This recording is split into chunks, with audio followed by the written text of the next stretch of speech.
My name is Nick Betts.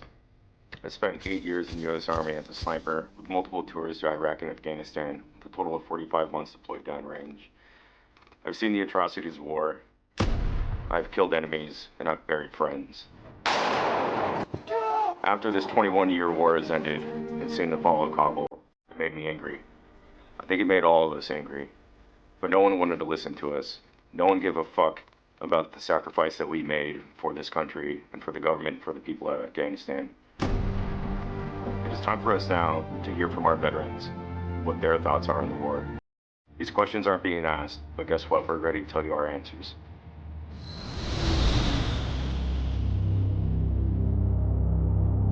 When innocence is lost, morality follows close behind. And even the most well-intentioned and good-hearted American citizen can be turned into a fucking animal.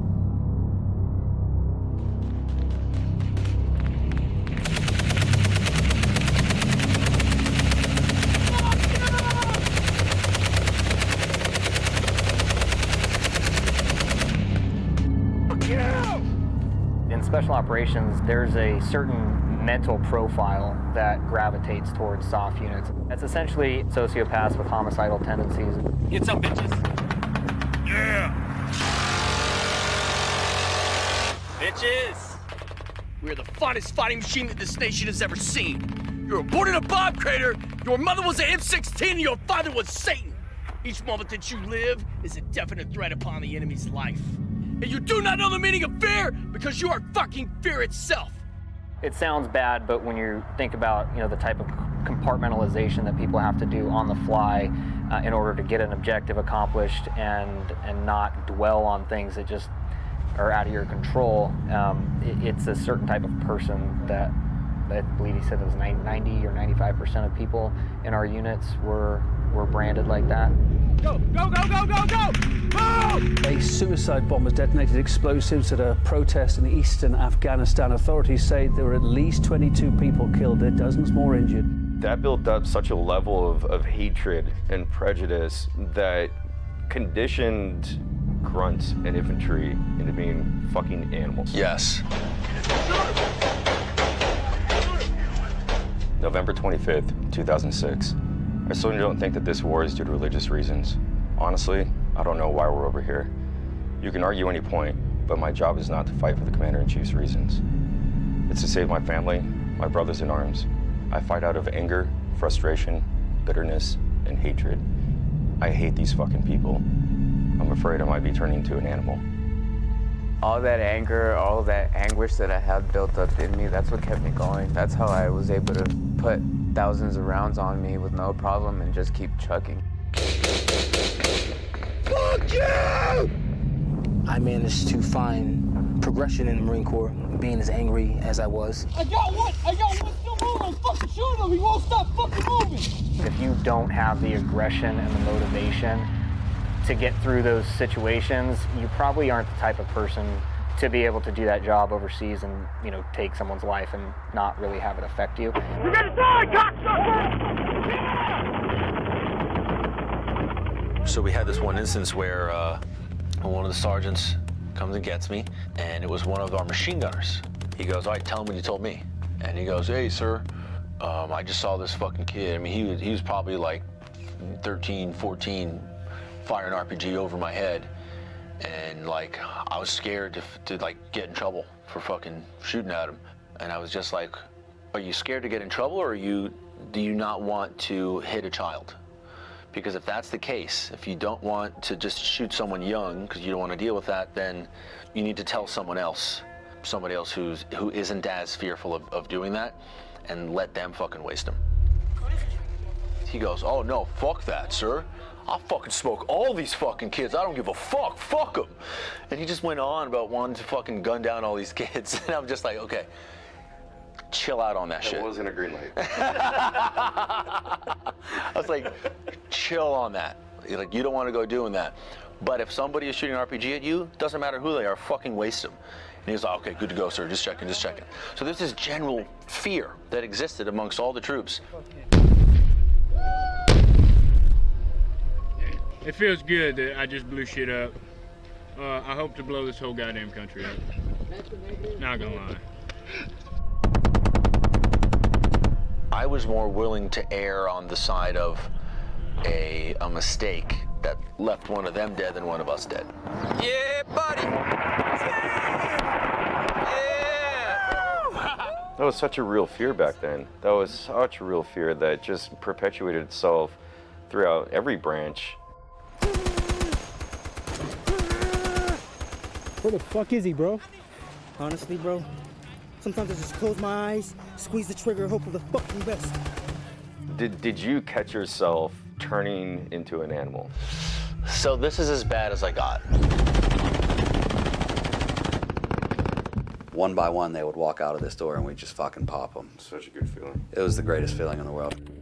One walks out the door, they're so fucking dumb, takes a headshot, falls down. Next one walks out the door, takes a headshot, falls down. It was just like fucking whack-a-mole. They just kept walking out. One of the dudes from the back seat managed to get out and do this. Holy shit! I was shot a whole bunch of times, limp down the road. So, cut him in half, fucking face plant, and rolled into the canal. It felt absolutely amazing to decimate that car full of bad guys. Things became very knee-jerk after that. He's running! Runner! Ah, what the fuck? Hit him.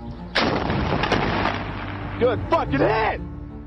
That a baby drive! Woo! Let's go, motherfuckers! Woo! There'll be plenty of guys to kill him. Hell yeah. Whose dick's hard? Mine's a little chubby. Hell yeah. Whoa, right on the money, dude. So many guys were willing to just fucking smoke anyone at some point in deployment. Not all the guys, but some of them were just like, nah, fuck them. Fuck them all. All right, let's give him some. Hey, don't just stick to one spot. Kind of fan it out. You want everybody to get some. It's either us or them. A lot of people did avoid attacking us. There was, reporting of don't attack the guys with black patches, don't attack the guys with the snake heads, because we had, our helmets painted with snake scales, because we would come after you. They weren't going to get away from us if they engaged us. There's going to be a lot of heavy-hitting apex dudes who are going to lay down a significant amount of hate, and you're going to find yourself surrounded by hell very fucking quickly. If you fuck with us, we're going to fucking kill you.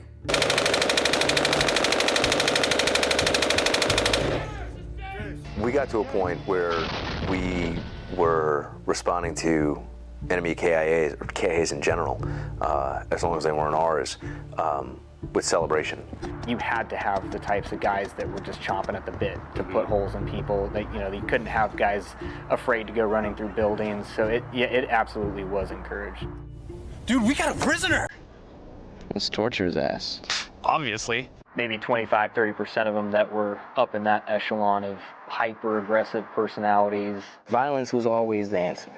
I wouldn't say hyper-violent, but it's definitely prone to access higher levels of violence than other people would naturally. We had a guy that tried to drive up on us with a V-bed, mowed him down, and I just remember sitting there watching these dogs, kind of pulling on him and tugging on him, and just getting pieces off of him. We're good. We're good. We actually had a board in our COC. We kept a kill count.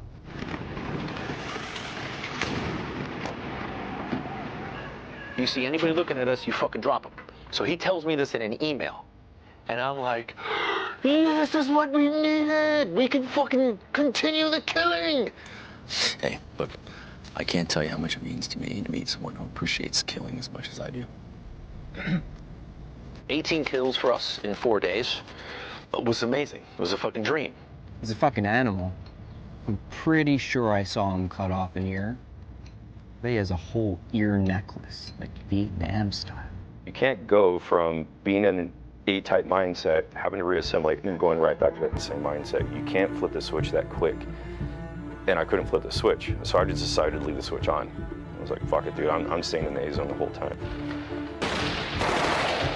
We made a decision that not only are we going to shoot first, but we're going to do so without fear of repercussion, because we are doing it, according to battalion, the right way.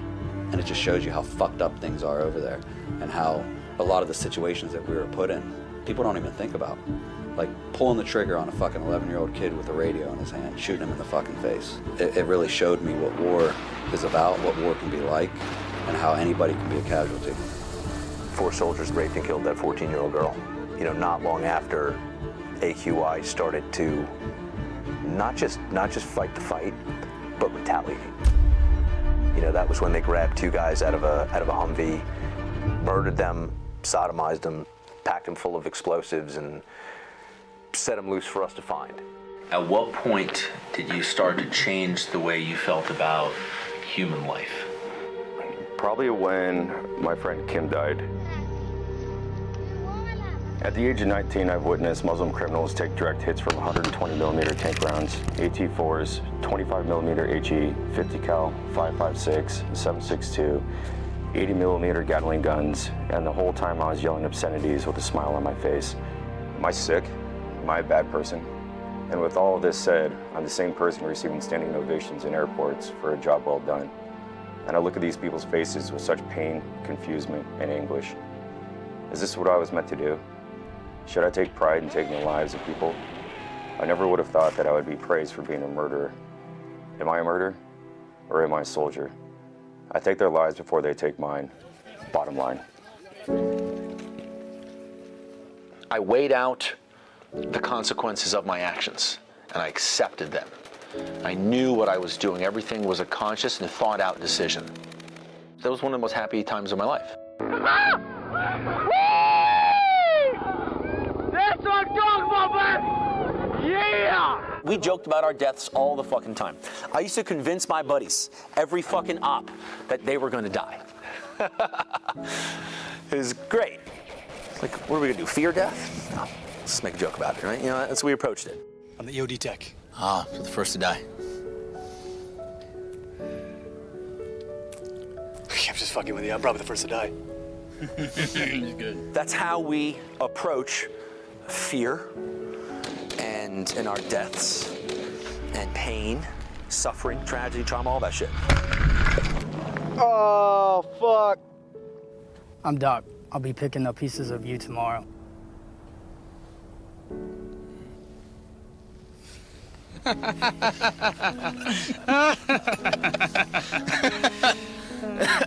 was pretty dark. You're rarely gonna find comedy that's more fucked up than when you live in the infantry. Like, I mean, it's insane. If we find any IEDs in this compound, we'll kill the men, rape the women, enslave the children, steal everything, and burn the compound to the ground. In the infantry, like, your job is to fucking murder people, so, you know, comedy's gonna go weird places when that's the case.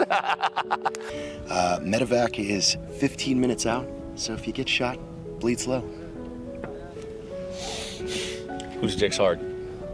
I remember thinking to myself, I may feel this in my soul one day, but I don't give a fuck, because all that matters is coming home alive. That's it.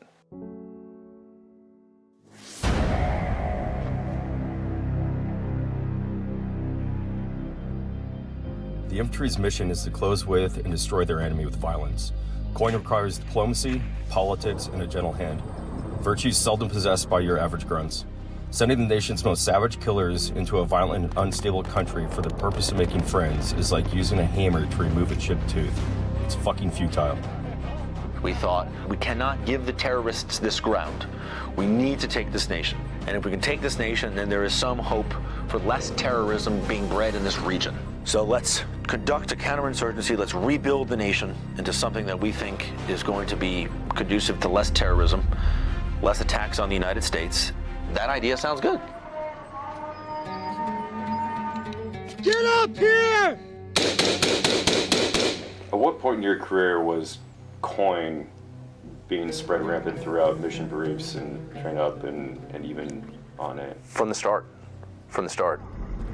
You know, we stopped doing that force-on-force Op 4 shit and started training to fight an insurgency amongst the general population.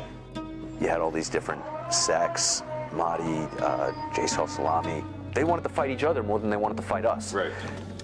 So they'd come to us, you know, you'd have one clique come to us and say, oh, these guys are planting IEDs, you know, go fuck them up. And we're like, Raj, So we'd go hit them, and then they'd get pissed off and be like, oh, but those guys over there, they're fucking hiding bombs in that school. Like, all right, fucking tell us where they are, we'll go get them. So we were literally working with the mob over there. We weren't fighting AQI anymore. We were barely even fighting the enemy. Hello. Yes, I would like to talk to DC liaison. I would like to talk to Lieutenant Colonel Jones. I have a new drug trafficker for him. He also builds IEDs. Yes, I'm sure. We were acting as a fucking hit squad for, you know, these different terror cells. And that's when the real, you know, mindfuck of coin kicked in. I give them a name, they remove him. And while they are distracted, I increase Holy Law here in Musa Kuala. Say Assalamu alaikum. Our job when we go out with the infantry is to try to win hearts and minds by showing them that we're not all about killing, but also about trying to help them.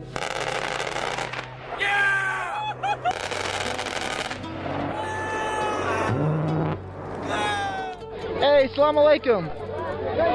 Anna. Children are the future. The children are going to be the ones that grow up, and if they see that we are friendly and just here to help them, that I think that it'll make a huge difference.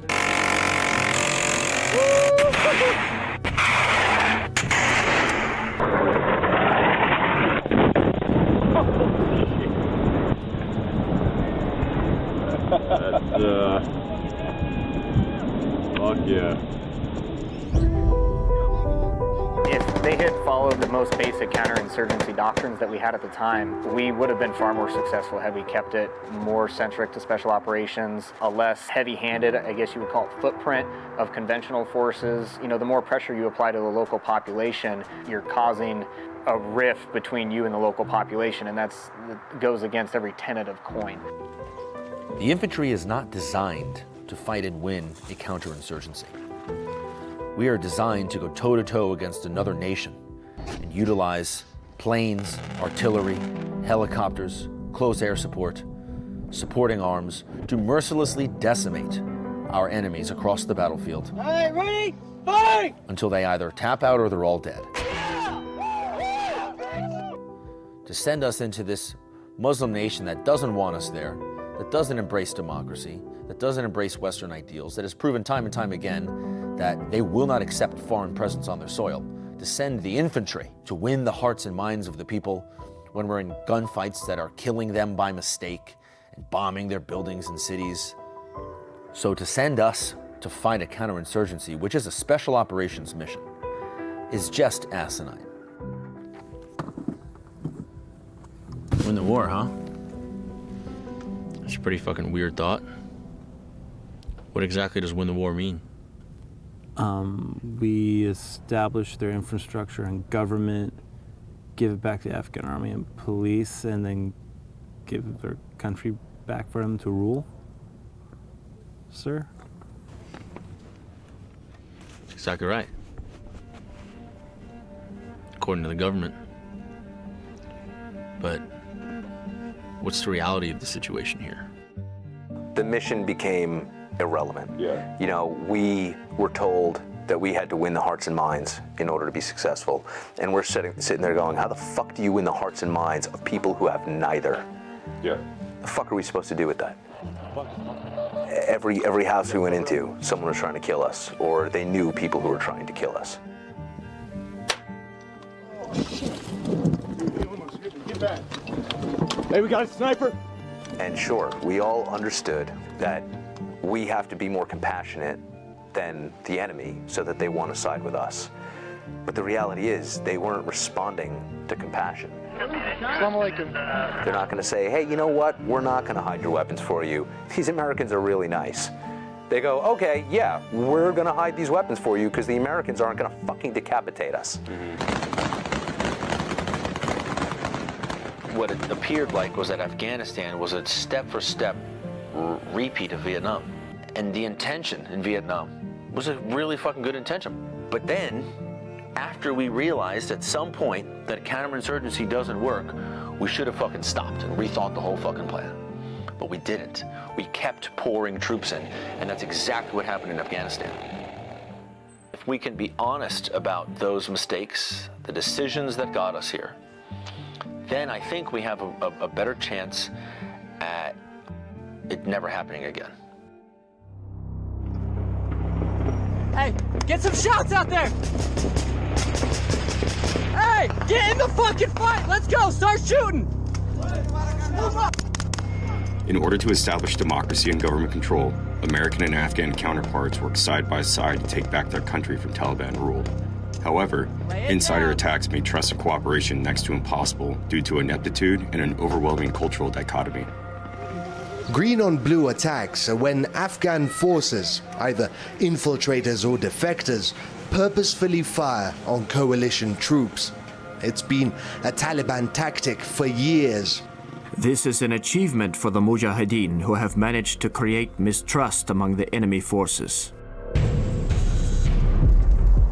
These guys are fucking sketchy. You know, there was very little trust that I had for them. And I remember on one occasion, I had to leave my compound, so we were doing a patrol, and it was in the middle of the night. So as it came out, there was like this one road from our outpost to their building, and they had 2 guards at the very end of it. And I only have my bolt-action sniper rifle, my M24. And as I'm walking out, these guys can see us because they don't have night vision. And this guy just racks around and like points his AK at me and starts screaming at me in Arabic. And I'm like, whoa, whoa, whoa, whoa. And my platoon sergeant comes over the radio and he's like, what the fuck's going on? And I was like, 7, I need you up here right now before I get fucking hosed. What was your overall interpretation of the ANA when you arrived?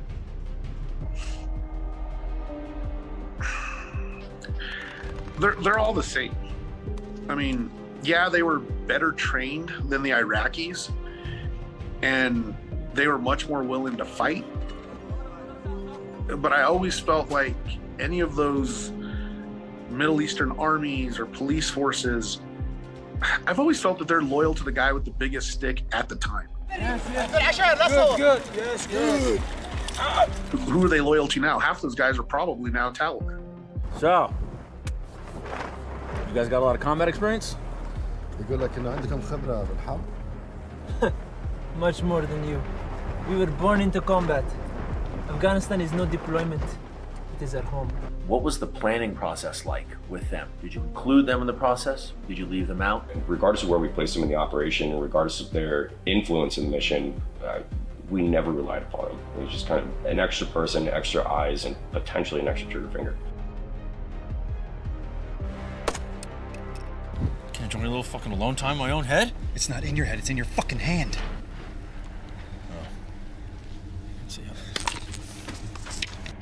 We had this Mexican standoff in the patrol base. The Marines and fucking A&A AMP rifles up. It was scary as fuck. And they were pissed off because we weren't gonna lead the patrol. And it's like, well, it's your country. You should lead. And they're like, no, you have the minesweepers. You have the weapons and the training. You lead. And it escalated to rifles up. It was really fucking scary. Rifles came down. And so I was like, fine, we'll take the lead. We'll take the lead. They take the lead. They walk, you know, a click or two outside of the base with us behind them. We hear a bunch of gunshot, a bunch of guys firing. It's all the Afghan army and police. And then the Afghan army guys just start walking back, like no formation, no word. They just start walking back towards the base. And they're just like, hold on. Trevor's like, he say he got them, he killed them. It is all good. They are done now. They show you they can lead. Now they say let's go eat. And they just shot in the middle of the public. Yeah, that's all I did. Fucking spraying and praying. And then they just walk right back to the base. So now they walk past us. They're supposed to be in the lead. So we're just like, okay. It's like this constant having to babysit these fucking grown men who are supposed to be soldiers, who are taking over this nation. And it's like, well, they didn't. They ran away from conflict at all costs. More than 2,300 Americans have been killed. In just the past 6 weeks, 2 have been killed by Afghans they were working with. This guy, he watched one of his good friends get killed by an A&A guy. Like literally just standing in line.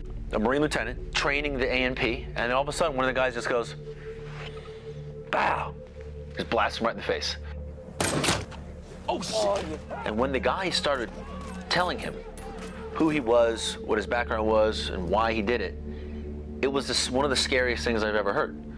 Because his perspective on the world, on Afghanistan, on us, on human beings, was completely whack. To him, it was like, that's what God wanted me to do.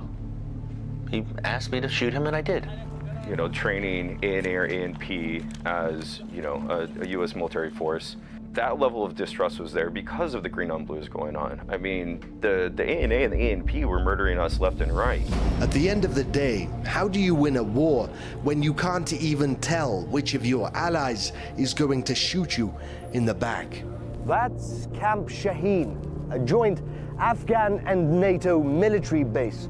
It's here that a Taliban infiltrator turned his gun on coalition troops, injuring 7 American soldiers. What we can safely say is that from now on, after this latest incident, American troops will be looking at their Afghan allies with just that little bit more suspicion.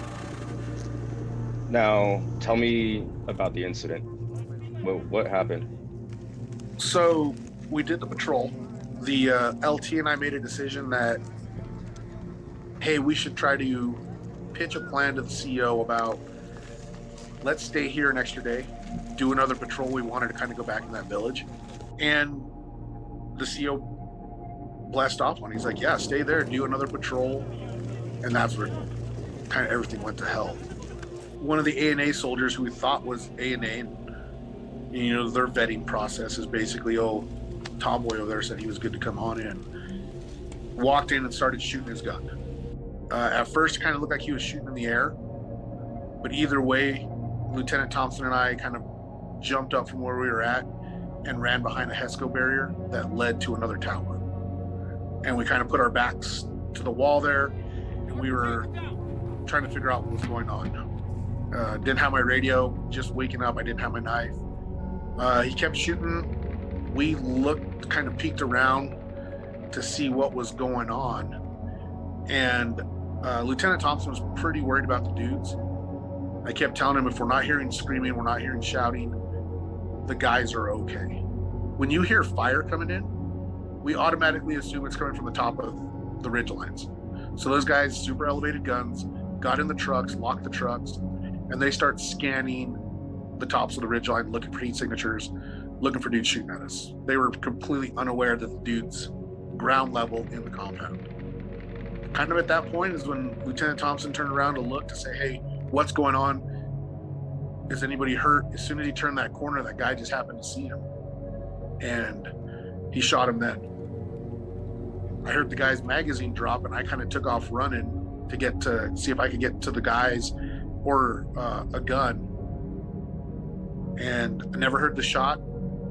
Felt it hit my arm. Arm went kind of limp.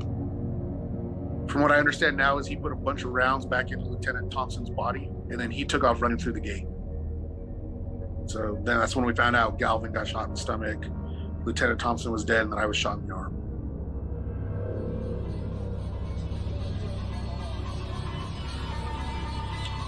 Was there any child sexual abuse going on within the Afghan army and Afghan police? There was a huge amount of it, actually. A new report by a Pentagon watchdog suggests U.S. forces in Afghanistan do not intervene in cases of child sex abuse, thought to be widespread in parts of the country. Yet American troops are apparently actually prevented from being able to do anything about it. At night, we can hear them screaming, but we are not allowed to do anything about it. My son said that his officers told him to look the other way because it's their culture. The Afghan National Army that was up there, and they had one guy that almost had like a shirt that was kind of like, you know, tucked in and just, you know, prancing around. Like, we called it Man Love Thursdays. And sure as shit, every fucking Thursday, that poor ANA ferry, for lack of a better term, is in this, you know, little bunker, and all the guys are taking turns. He gets fucked in the ass a couple times, or, well, 10 times, because there's 10 dudes up there, and maybe they want seconds, and then just send them right back down. And it was just this cycle going through. And I saw it even firsthand with our medics at the aid station, because we would have these, you know, teenage boys come in, and they would have prolapsed rectums. And it's just like, how are you 15 and you have a blown out asshole? شاید ما زیادتر باشن و در دادن از زیبسه مشکل هستن. And I'm just like, I don't even want to fucking be next to these guys. Like, I want nothing to do with you. I mean, in any other capacity, I'd fucking kill you. But our hands are tied, and it's politics, and it's fucked up. The report added that U.S. soldiers who raised concerns were told that nothing could be done as it is an internal issue for Afghanistan. We need to be highly sensitive to the Afghan culture as we begin to embed with them. There were so many things, parts to the failure of the Afghan army and the Afghan police, and failure of our inability to work successfully with them to achieve our shared mission. But on top of all that was the Afghan army and Afghan police accepted child rape, child molestation, and sex slavery as an acceptable part of their institution and culture. That's fucking psychotic. Here's what's really fucked up about it, is when the Taliban came to power in the 90s, one of the things that they wanted to stop was actually the chai boy practice. It really does make you ask the question, is that why Americans are fighting and risking their lives in Afghanistan, to make the world safe for pedophilia? We can't say anything about not only child abuse in Afghanistan, but the stoning women and honor killings in Afghanistan. Let's remember that Afghanistan during the Soviet period and the pre-Soviet period, there was a lot of liberation of women during that time, which has put a stop to now that our friends the Mujahideen have come to power. And so we come in and we dethrone the Taliban, and we prop up an army and a police that now can have Thai boys again. Americans' presence in Afghanistan is what allowed the comeback of fucking child rape.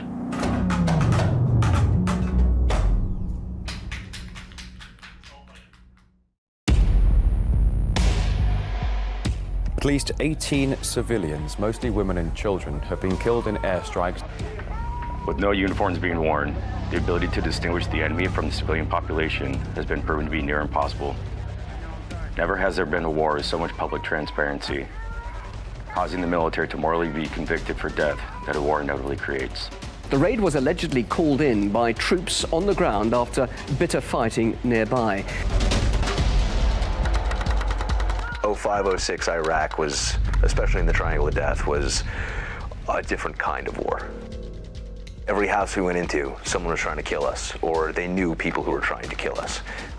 And sure, we all understood, we all got our little fucking bullshit HRC brief, that we have to be more compassionate than the enemy so that they want to side with us. Watching my friends get shot up and get hurt, all of that, they're human, all of that, you know, we need to meet at a different level, all that shit went out the window, and it just became hyper-violent. I'm now married, I have a kid on the way, all of that stuff is gonna go out. We're gonna go back to being the sharpest blunt object there is, and there's nothing that's gonna stop, you know, my guys from getting home to their families. Okay, let's get mom to carry him. Unfortunately, how it goes, I mean, you have to compartmentalize the human side of yourself in order to maintain your safety for your men to get them home.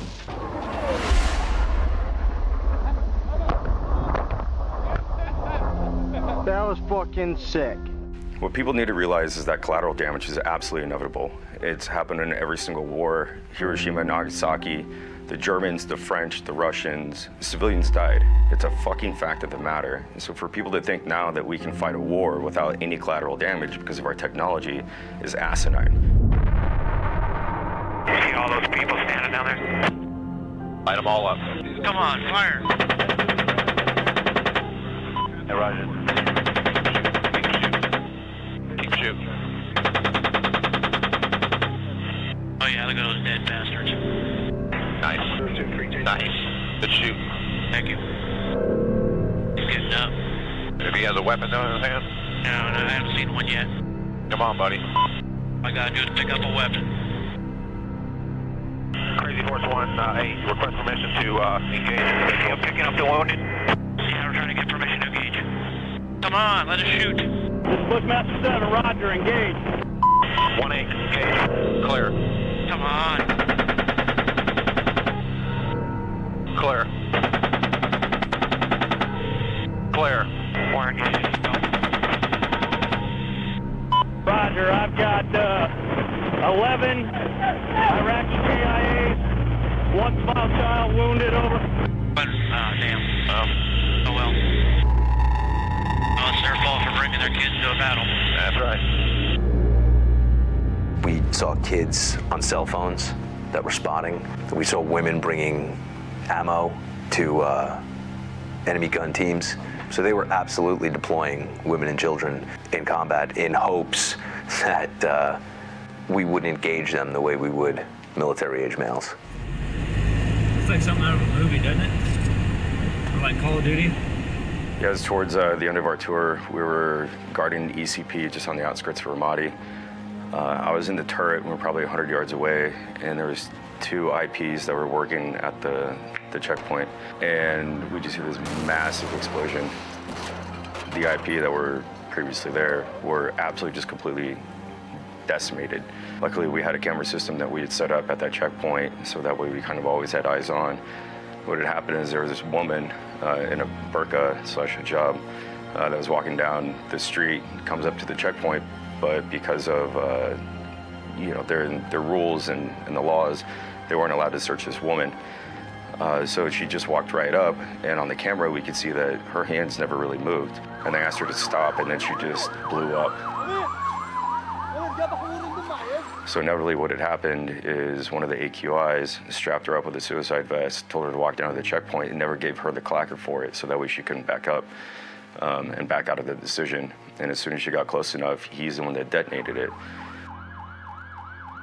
That's the reality of the situation, where the civilian population is being forced into fighting a war that they probably don't want anything to do with. So it's not just like there's collateral damage on our end. They're equally causing just as much damage within their own country and within their own people. See those people in the field?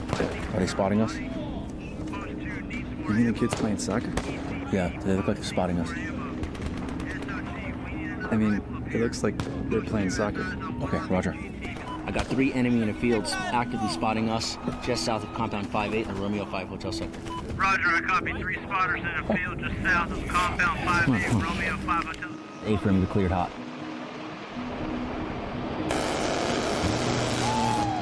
Round 2, motherfucker!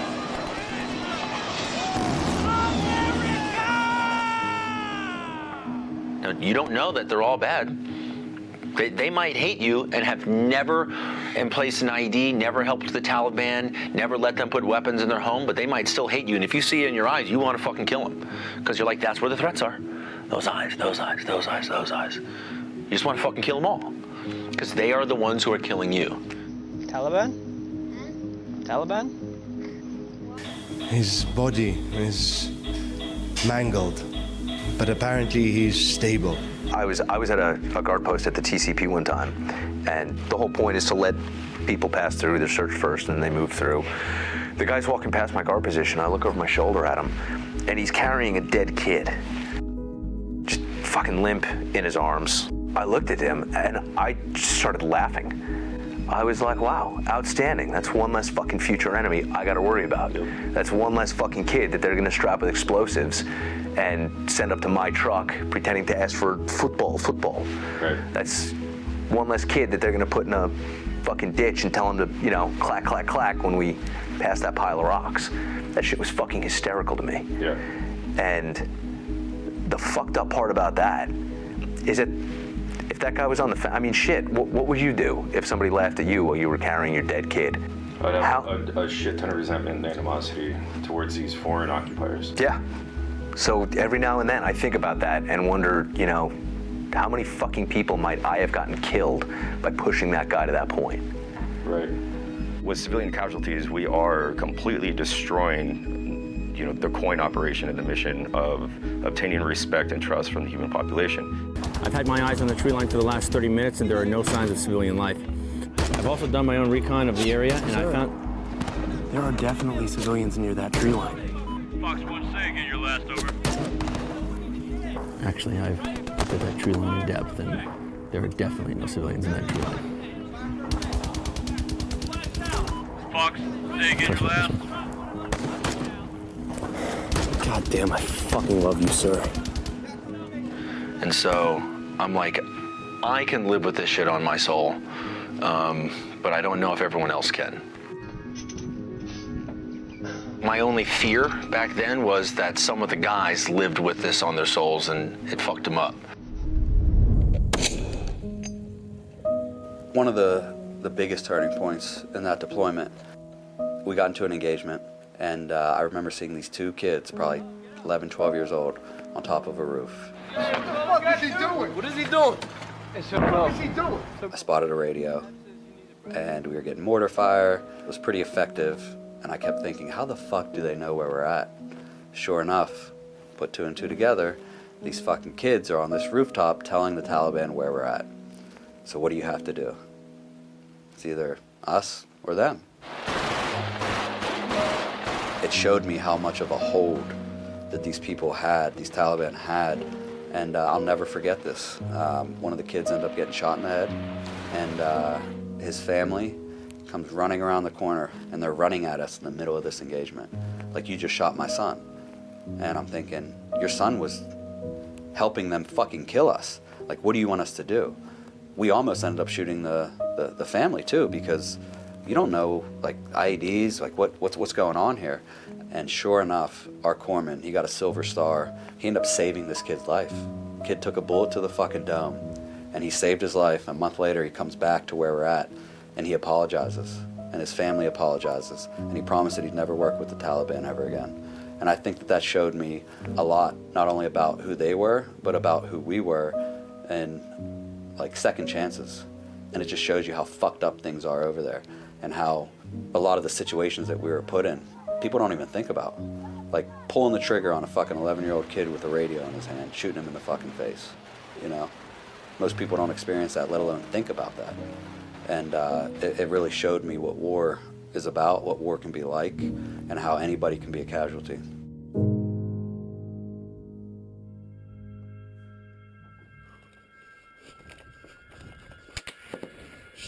Death is inevitable.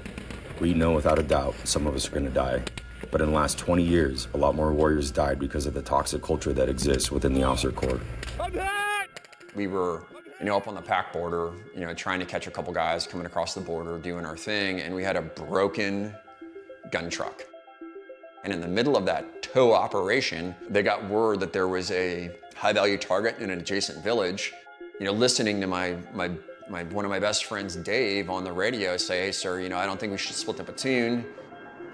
And then watching the field grades and the talk erupt because the lieutenant was arguing back against the orders to split the platoon with a downed vehicle in it, in the middle of the fucking diciest terrain that none of those officers ever had to drive through. They never had to take that risk. I watched the heartbreak in my company commander's face. I was sitting right next to him when he had to do it, and he did it, and then 3 minutes later, troops in contact. Hey, put a hand right there. My company commander looked at me and says, Griff, get down to the aid station. And here I am, like, carrying bodies off a helicopter. Here's my best friend, holding him in the operating room, like watching them wash the wounds out of his face. He got shot through the face. Unfortunately, at the battalion and brigade level, it was an absolute shit show. What kind of stupid shit you think first sergeants got lined up for us today? I don't know, man. I bet it's gonna fall in line with the same standard lack of common sense you've grown accustomed to. Right. Heard that. Those guys had zero accountability.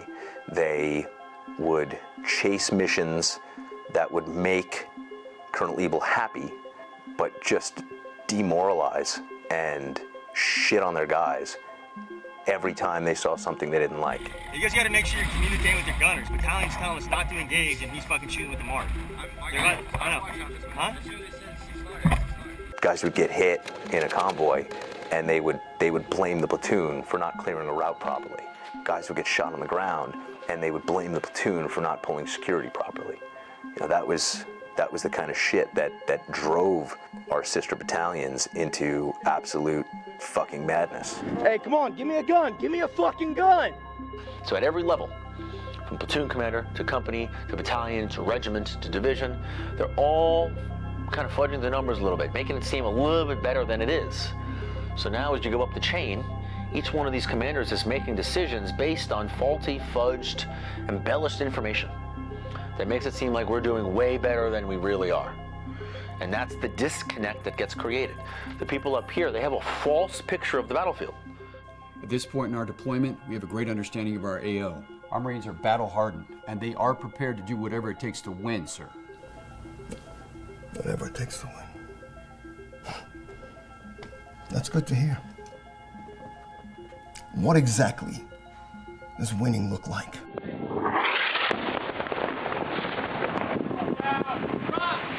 No civilian casualties. No giant battles that destroy cities and displace these people and disrupt their way of life. Every single one of them was pushed to and past their breaking point by their chain of command.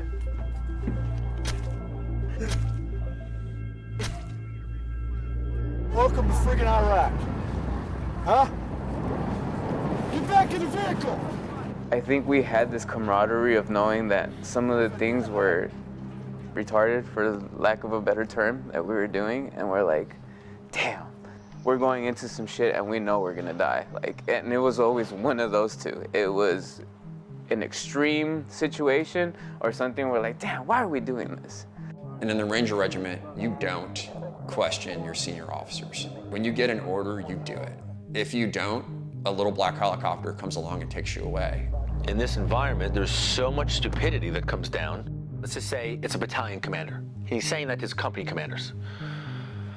And all of those company commanders have to say, roger that, sir. When you have all these, 6 more guys regurgitating the stupidity, you just lose faith. Sorry, guys. I'm becoming an officer. I'm doing it. The ability to get away with shit like that, I just need to experience that. What are you doing? Why are you repeating this guy's fucking stupid order? And it's like, well, that's how the military's built. You obey orders. It seems like as you go up the ranks, some of them just lose sight. As you go higher up, more selfish to the point where like it's all about them, and that's where the bad decisions roll downhill. We've had officers before who made it all about them. It wasn't about their platoon, it wasn't about their guys, it was how can they take that next step in their career? How can they make things better for them? What's the next move for them? Instead of living in the moment and what the current mission was. There's always 1 or 2 lieutenants or XOs that were just very much only cared about the careers, and that's kind of where you run into problems, is when they care about the careers more than the guys. Kind of makes you wonder what the fuck we're doing here. We're setting ourselves up for battalion command. You don't want to be the one guy that your company commander, your battalion commander doesn't like. So now they all tell him what he wants to hear. As a matter of fact, we already have our platoons building healthy relationships at our patrol bases across the AO. That's what I like to hear, Teddy. That doesn't work in a counterinsurgency environment. When a guy at the top doesn't have good, complete information, doesn't have a good picture of the battlefield, and he's telling guys what needs to happen who are on the ground, and those guys, they're like, that's not realistic. 6, the area that we executed the cast in is riddled with IEDs. It's pretty much a minefield. One, I understand there's a minefield, but we're not going to allow the enemy to dictate our movement. So you're gonna do a full boots-on-ground BDA. How copy? 6, based on the immediate danger to Marines, I recommend we use aerial ISR for the BDA. How copy? That's a -1. You've got engineers and mine detectors and months of training that you can use to counter the IED threat. Yeah, I copy 6. But I think more die because of an unwillingness to ask questions in the face of superiors. Question on that, sir. How many Afghans do you guys have in the database?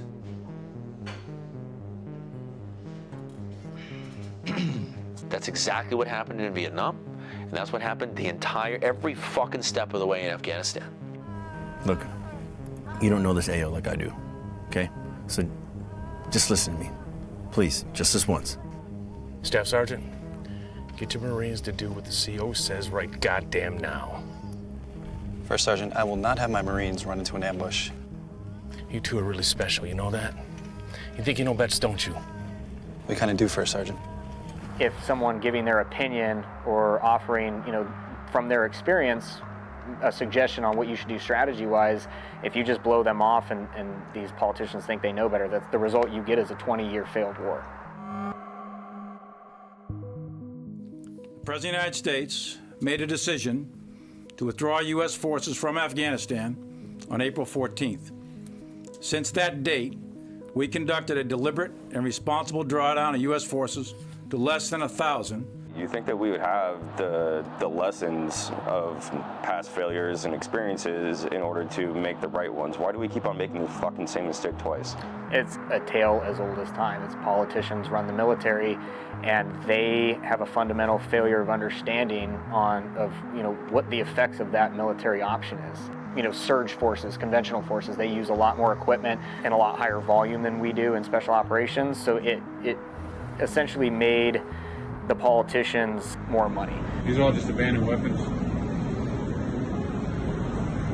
PPE. And there's no guards at all. We're just in a fucking parking lot. That's why they dragged it out so long. That's why a quick and effective war wasn't effective for them or their political futures. I was in that culture, and I was proud to be an officer. Being an officer was the most amazing time of my life. But at the same time, there's so much shame in it because of shit like that. The grilling on Capitol Hill today, America's top military leaders pressed on the chaotic and deadly withdrawal from Afghanistan and appearing to contradict President Biden when they revealed that their advice was to leave a small U.S. troop force in Afghanistan. President Biden telling George Stephanopoulos right here that no one said we should keep 2,500 troops.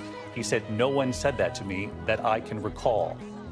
What did you think when the news was blowing up about Kabul? The first thing that went through my mind was, what did I give up half of my body for? It was never going to be, a perfect transition. The Afghans were never going to hold the entire country securely. It was going to be something that was probably going to take generations to fix because they had been going through generations of change up to that point. We knew it was going to be messy. We just didn't think the entire house of cards was going to fall literally overnight. A helicopter left behind by retreating government forces and a treasure trove of Humvees and heavy equipment at a former army base now under their command. The speed and ferocity of their takeover is bewildering. They now control almost 2/3 of the country. An unconditional withdrawal was really seen as a white flag of retreat by many within the insurgent movement and was a green light for them to just press, advance, and move on Kabul. The place is turning into Mad Max quick. We're well within striking distance. The Taliban starts to get angry at us.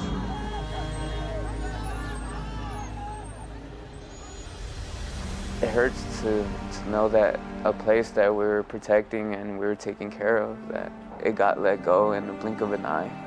All right, hey, you're gonna be okay. I got the bleeding under control. I know about the remote. This is what I need you to do.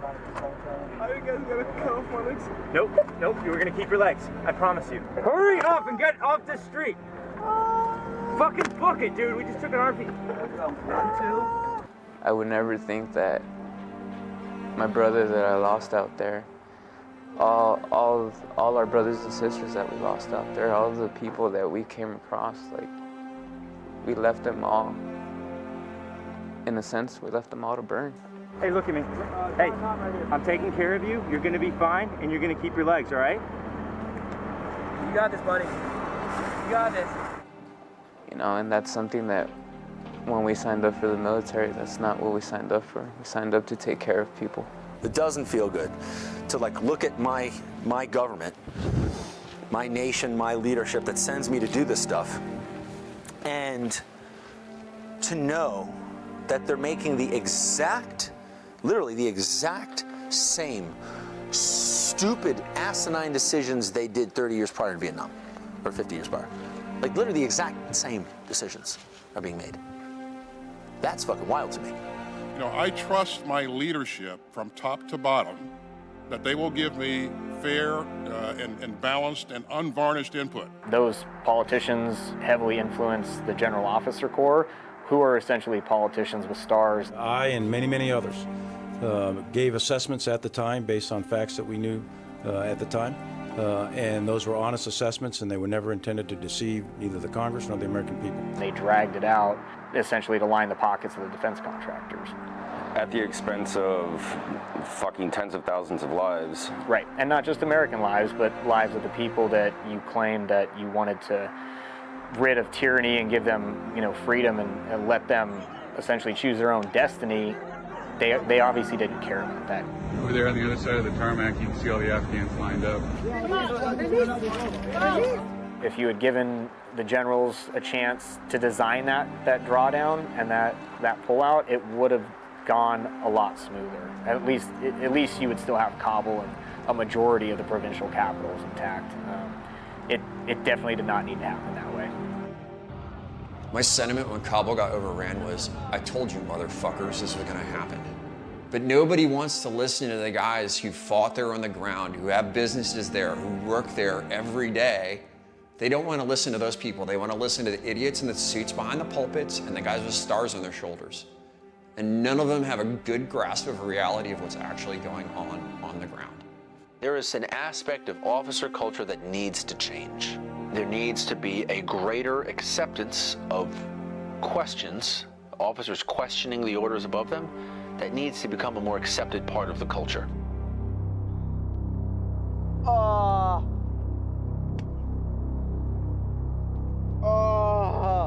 Fuck. What was that first catalyst during the deployment that really just kind of changed the tone? I think it was me. If I'm correct, I was one of the first casualties that we had. Tell me about that day. What happened? It was March 3rd, 2012. You know, I remember thinking I got 20 steps. 20 steps there, 20 steps back. I'll be good. And I remember vividly taking 10 steps. Take that first step, nothing happened. Take that second step, nothing happened. All right, 18 more to go, we're good. Then I remember on that third step, I triggered a secondary IED. On that 10th step, my right boot hit the ground and instantly set off the primary IED. I stepped on the 60-pound IED.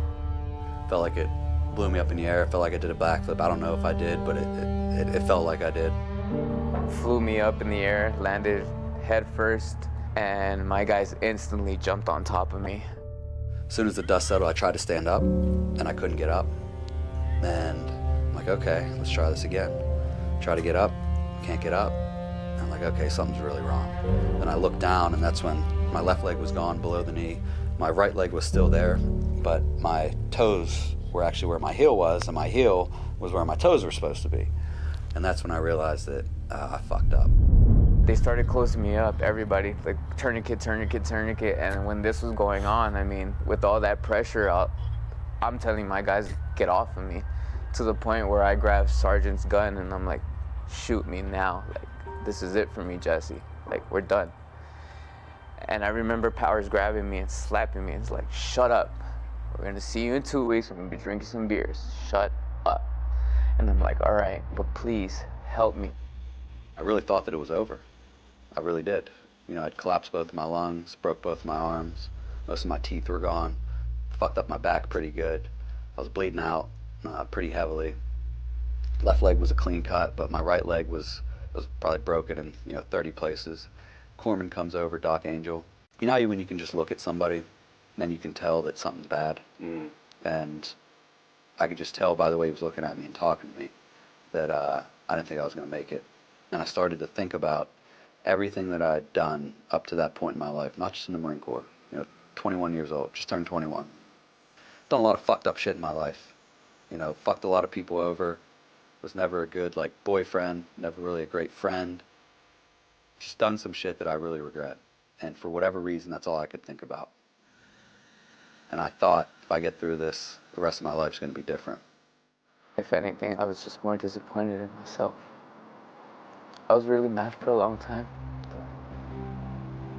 Not because of how it happened to me, but because I didn't die.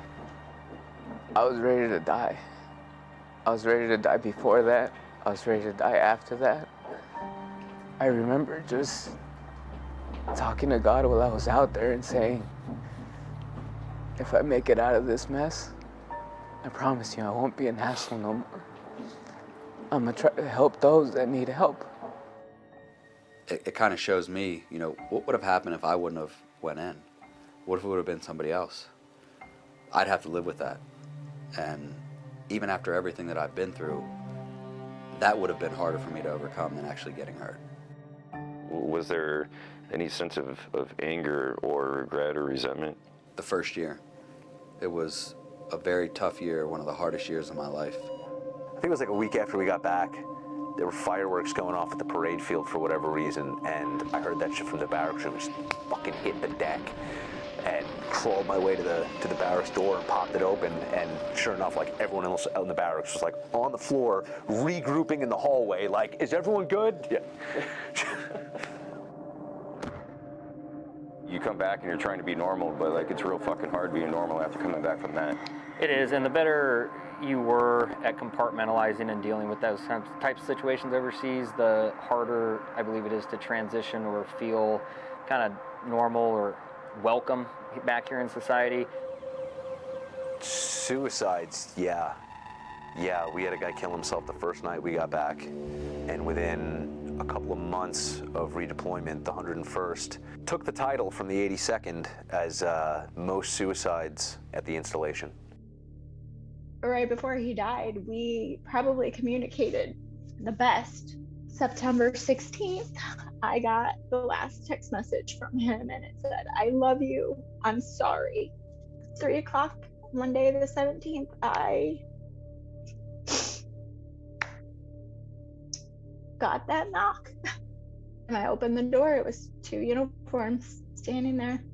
I remember slamming the door in their faces and just shaking my head and standing there and taking the biggest deep breath, thinking, this cannot be my life right now.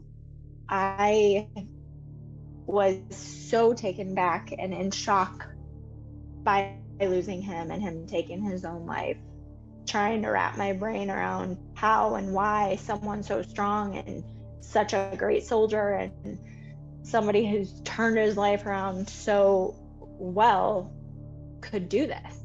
It's sad to me that, a 5:30 PT call on a daily basis is more important than allowing somebody to have a safe space to express feelings about anything. I lost a real human being, the father to my children, because, he thought nobody gave a fuck. And he was expendable. And at the end of the day, the government proved him right. We get shitty health care, poor mental health support, we get looked down upon, and we have this narrative as veterans that we're this broken, drug-addicted, alcoholic victim, right, that just needs our pity and help. Like, no, what we need you to do is we need you to hold your representatives accountable. We still, as a nation, continue to let these poor leaders with demonstrated track records of failure send our sons and daughters into combat to only return them broken to us, to the point now where we're worried, like, what day are they gonna kill themselves? It's fucked up. 21 years old, just got both of my legs blown off. And for whatever reason, I was thinking about my future. And I thought it was over. Like, I'm never gonna get married, never gonna have kids, never gonna be able to enjoy that side of my life. So I'm gonna be that crazy vet that just fucking hates life forever. We lost so many guys to suicide. Not just guys that I deployed with, but guys that I got close with at the hospital during COVID, putting a gun in their mouth and pulling the trigger. It's a fucked up thing to think that not only would you be better, but the people around you would be better if you were no longer here. And that's where I was at. I thought that I was a burden. I used to make fun of the guys that would kill themselves. I was that fucking maniacal and just like that angry and bitter. I was like, you're a weak bitch. Like, that's selfish. You left your family behind. Now that I was in that rut, I never thought that I would understand just a little bit of like what those guys are going through. I could foresee that if this got worse, how suicide would seem like an okay option. I cussed out every single human that went into my room that tried to do some physical therapy with me, any kind of stuff like that. I would cuss them out. I was tired. I was pulling guard forever. I mean, I wanted to sleep.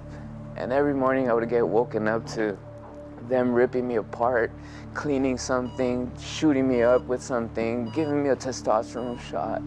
I was just tired. So when I got to the Naval Medical Center, I'm like, man, I fucking had it. Like, I'm done. So I'd cuss everybody that would walk in there. I mean, I used to have visions of fucking hurting people all the time. It was psychotic, and I didn't realize how fucking bad it was. I was seeing me, the worst of me, in other people. And I was just like, I don't like seeing me like that. I don't want to be that person. I sold everything expensive I had, every pocket knife, every jacket that was given to me, everything to keep us afloat. And it came to the point where I was like, you know what? I gotta go contract. I gotta go back. And so I went back contracting. And contracting kind of fucked me up more than the military did as far as assimilating with this world back here and like this life. I was drinking like a fucking fish. I would go through a handle of vodka.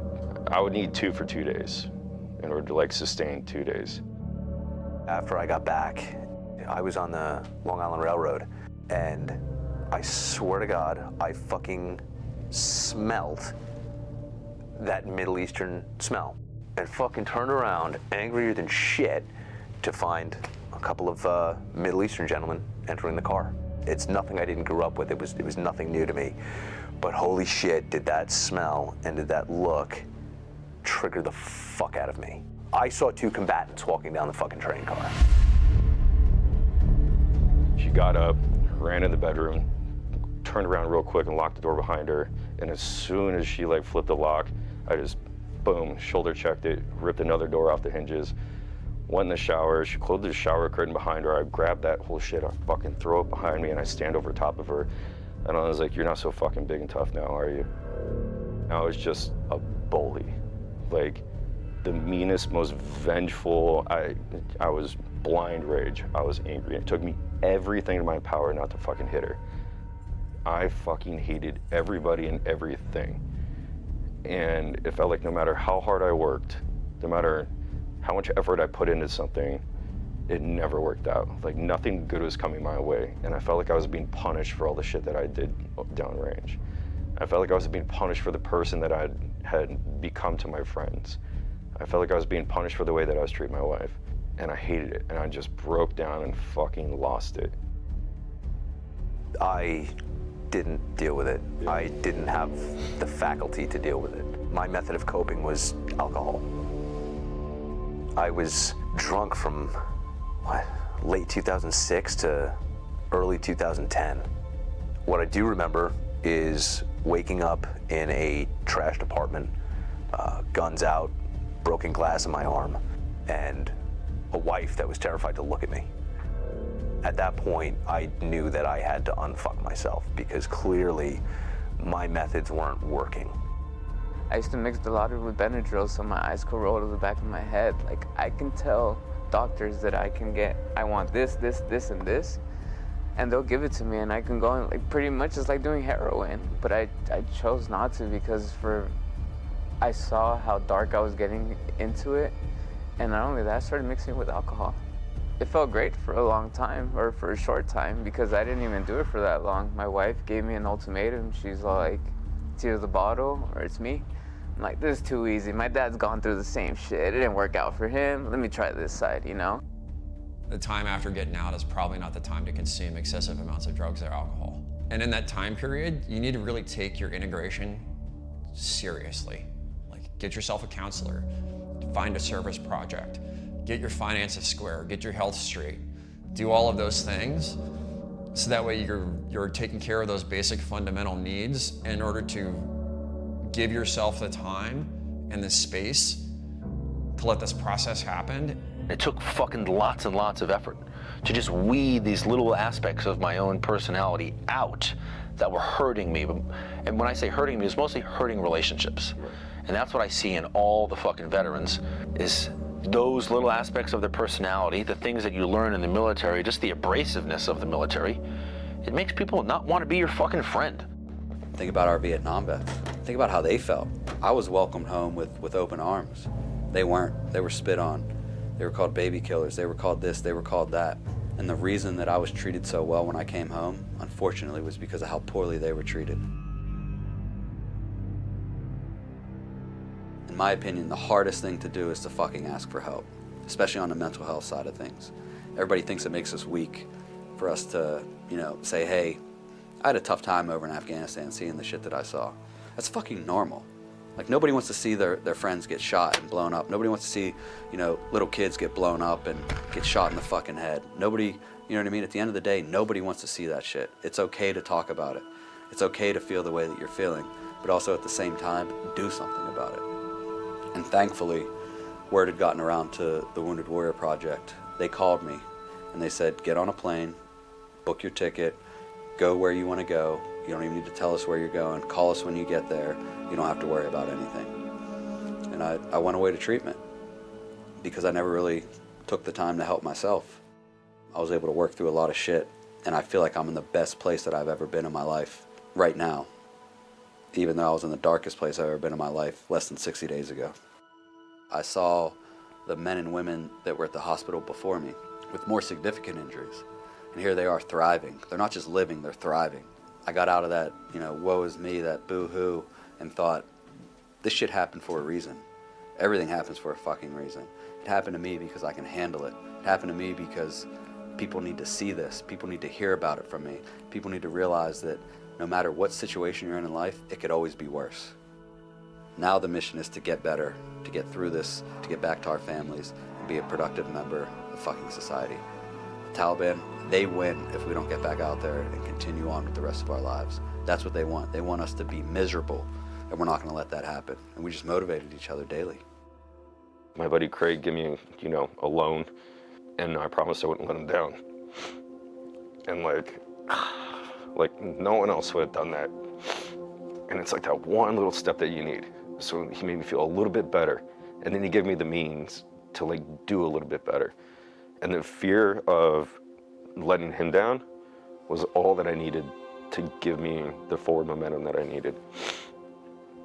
And then I got better, dude. And then I got a fucking job, and then I started picking up my passions more. I started getting back into photography. Every barrier that I had in front of me, I lost it all. I started making phone calls to people, just apologizing for the fucking person I'd become. And they forgave me. And that gave me more momentum to go forward. And so I just kind of started collecting it like gas in the tank and just trying to drive forward. And luckily it's been a lot better. It showed me that there's people that still have faith in me. I mean, just like my PT therapist, Holly, I'm probably one of the first amputees as a triple amputee hip disarticulate that probably would have never walked if it wasn't for her. She would take me in, making sure that I get my prosthetic work done. And every time we would practice walking, her small little 90-pound weight, she'd be like, any single time you're falling, I'm gonna fall with you. I'm like, you're not in the military, you don't know what that means. And she goes, I know, but I'm gonna show you. And we fell 20, 50, 100 times, and every single time she was going down with me, there's times where she would throw herself, like throw me on top of her so I wouldn't hurt myself. And I think what saved me a lot is all the people that was put in front of me. What have you done that's helped alleviate the angers and the lack of trust that is everywhere? The biggest part of that for me, honestly, was the Reverend Warriors. I got really lucky that somebody shoved IW in my face. I got really lucky that somebody dragged me to a hike. And I was really lucky to have met the people in IW that I met. Just being able to surround myself with guys who have been through the same shit that I went through and experienced the same level of dysfunction that I experienced was enough to let me know that I wasn't alone in that. And just knowing that my situation wasn't unique was enough to make me hate myself a little less. That's why this show is so important. We get to make our commentary on it and bring people together to laugh and connect, build community, have fun. And in the end, there's just more happy people. More happy people means less people killing themselves. Because nobody who's dead wants us to have a shitty life. Every one of our homies who's dead wants us to have a happy fucking life. And hopefully this can be a catalyst for some of those that aren't living those happy lives yet. Part of what helped so much was that I was just immersed in healing. I was surrounded by people who, at that point, legitimately cared. And I'm pretty sure you guys built a sense of genuine camaraderie, did you not? Like every one of you guys should have each other's numbers and emails, and you should be meeting up with each other fucking everywhere, helping each other get jobs, and just creating a sense of community. That is the whole point of Vet TV. So I hope you all do that, and I just want to say thank you from the bottom of my heart. Thank you for that. All these warriors need something that makes them feel understood. They need something that validates their feelings and their thoughts on the war, their angers and their frustrations for what their government made them do and their commanders made them do. I was no longer in an environment where, you know, the attitude was fucking suck it up, quit being a pussy. At the end of the day, it's about taking care of each other. And that's what it's all about. You know, like you always say, you know, go text that person you serve with or whatever it is. You know, that's those the relationships that you form in the military go so far, and you know, those are the friends that you have forever. I think I've gotten to a point in my life now where I'm not afraid to ask for help because I know what I've done, and I know it doesn't make me any less or any more of a man. But at the same time, it's okay to ask for help. I know you're hurting. I know you're hurting from all the stuff you've done out there, mentally and physically. Sure. I'm not gonna say that my situation is better because there's times where I'm not even hurting, but I know there's times that you are. I'm not gonna put myself out there and be like, oh, I'm hurting all the time or whatnot. It's like, nah, I understand that we are all hurting. It's when I can look at someone who I wanna fucking spit on and know that 2 years ago I would have spit on this motherfucker and just stood by to see if he swung or not. Knowing that and choosing not to engage at all, those are my benchmarks. Those are my milestones. And it happens pretty frequently where I may be pushed to the point of what would have turned violent and instead just move on, move past it, not engage. Those are the glimmers that I see that indicate that I'm a better person now than I was. Who do I want to be? What kind of person do I want to be like? Hanging out with my family helped me see that again, because my family brings out the best version of me. That person that served in the uniform, it's who I was, but it's not who I am. And you have to remember who you were before you came into that. You have to remember all the dreams and the aspirations and all the things you wanted to do in life before you got shoved through this grinder. And now you got to pick up the pieces and carry on with all the experience that you have and make the best out of what you got and use those lessons in a positive manner to make sure it doesn't happen to somebody else behind you. We need to realize the shit that we've went through, it's not normal. And doesn't make you any less of a man or a woman to talk about the shit that we went through, to be hurt, to feel the way that you feel. Texting someone you served with can truly save someone's life. And it builds community, and it gives you someone else that you can laugh and connect with. So text someone that you served with. Part of what I want to do with all this stuff is show other warriors you can do the same thing. It takes work and focus. You have to cut out bad people, cut out bad habits. You have to change your environment and your situation. Love you, man. Love you. Yeah. I got you, baby. I got you. Leaving a life of hate and destruction and moving to a life of love and creation. This is the community that You've been needing? since I got up. Yeah. Nice. Being able to act and work with like veterans again. Dream. Okay. We got many more roles for you, bro. Yeah, man, thank you so much. Appreciate you fucking joining. Thank you. I wrote a poem called When Eagles Learn to Fly. And it was basically a metaphor for all these young soldiers that wanted to go out in the world and do good. I sent it to my mom. My mom ended up sending it to the Department of Defense. She got a letter back from Donald Rumsfeld saying, "Wow, this is amazing. We'd love to figure out, a way to use this." The Warrior Poet Society was launched as a result, and it really burned a passion for that kind of writing in me. I was able to bring my guys together. We've been able to go out on hunts, hanging out, just making sure that all of us are doing great. Every year we get together just because we don't know how much time we have here on this earth, and I feel like we hurt when we don't call each other. You want to know the best excitement that I get? Is when I get messages from people saying, you've helped me turn my life around. Because of you, I started working out. Because of you, I started living the dream that I always thought of. Like, I keep telling people, like, I went to war so you can have a voice, so you can do all the things that you want to do. This is the land of the free because of the brave.